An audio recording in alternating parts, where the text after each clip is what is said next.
I'm Anil Kumar sharing with you a communication question on histograms. As you know, histogram is a commonly used frequency diagram. The bars in the histogram must be adjacent with no space between them, and that's the difference between the bar graph and the histogram. Now here's a question for you. It says, are the following statements true about histograms? First one, histograms cannot be used to represent frequency of discrete data.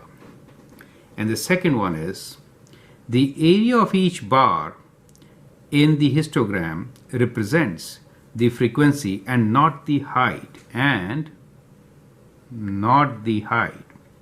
Okay, so these are two things about histograms which we should be very clear about. The first one, histograms cannot be, so the word here is cannot be used to represent frequency of discrete data, right? So normally it is true. We use histograms to represent continuous data, but the question here is that it cannot be used. Is it true or false? How about the next one? Area of each bar in the histogram represents the frequency and not the height. Well, here are my answers.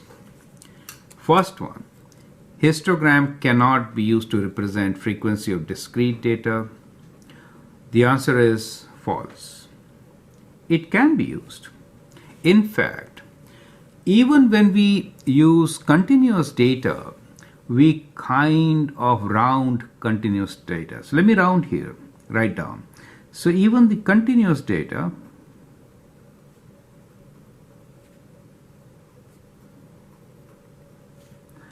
should be rounded to be represented on histogram, right? So even continuous data will round it. So you'll have the intervals which will be, let us say, will be from 1 to 2, where 2 is not included, and then from 2 to 3, where 3 is not included. And all those numbers will be, let us say, rounded to one decimal place to represent on histogram, right? So kind of it is made discrete to represent. Now the question here is that we cannot represent discrete data. This is not true, right? Let us say we have an example of, let's take up this example of throwing a die. So if you throw a die, you could get numbers from 1 to 6, right? So you could get numbers from 1 to 6. 1, 2, 3, 4, let's say 5, 6. So if I perform this experiment and we get numbers, let's say 1, 2, 3, 4, 5, 6. So when you roll a die, in that case, let us say I get 5 4 times, 2 3 times, 3 6 times, let me write 5 now, 4 6 times, and this we get 7 times, and 6, let us say we get it 2 times.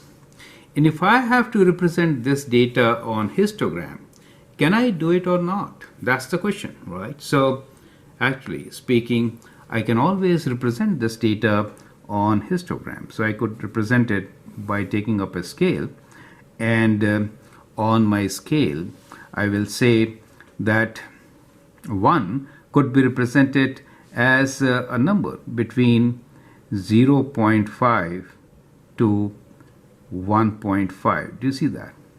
So if I have 0.5 to 1.5, then I can represent the number 1.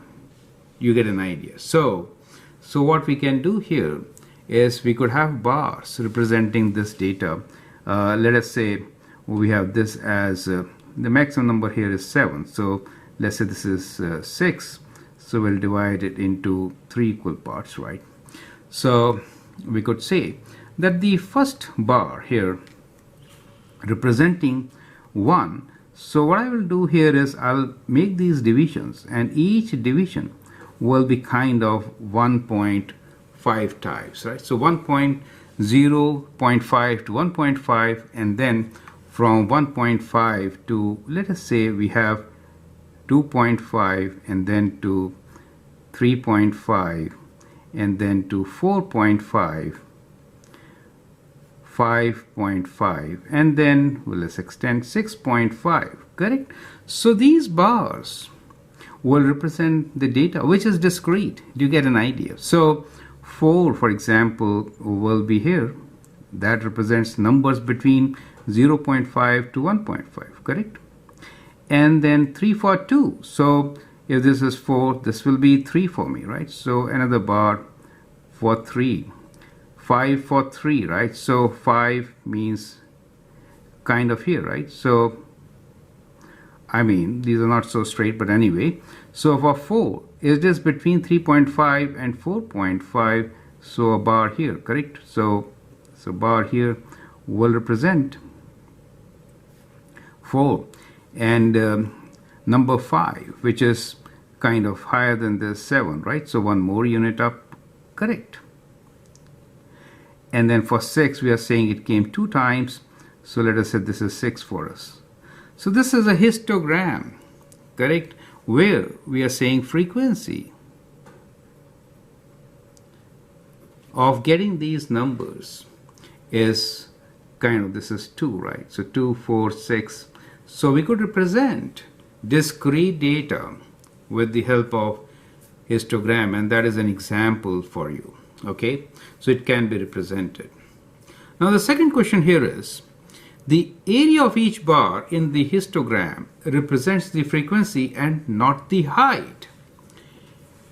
Is this statement true? Let's look into that statement. Actually speaking, this statement is absolutely true. Okay, so in histogram, it is this area which represents the frequency. Okay, so this area, we are saying the unit of this area is 4 times 1. That is 4. So it is actually 4 times 1 which is being represented. And here it is 3 times 1 which is being represented. You get the idea, correct? So the area of these bars in the histogram is what represents frequency, not the height, right? But normally, let me write down here a note, right? So the note here is normally, but not always, okay? Normally, the frequency or the interval, normally the interval is equal, right? And therefore, height is proportional to the frequency. Okay, so this is important to understand, and I think many students miss this because over a period of time in a histogram we are always looking at the height and not at the area. Now it's very important because at times we could have questions where the area of each bar could be different and students may get confused whether they should be talking about height or area to represent the data. Do you see that? Reverse calculations, right? So you'll expect those kinds of questions in your test, especially the one where the calculator is not allowed. I'm Anil Kumar, and I hope this tip helps you to understand the concept and do better. You can always share and subscribe my videos. Thank you and all the best.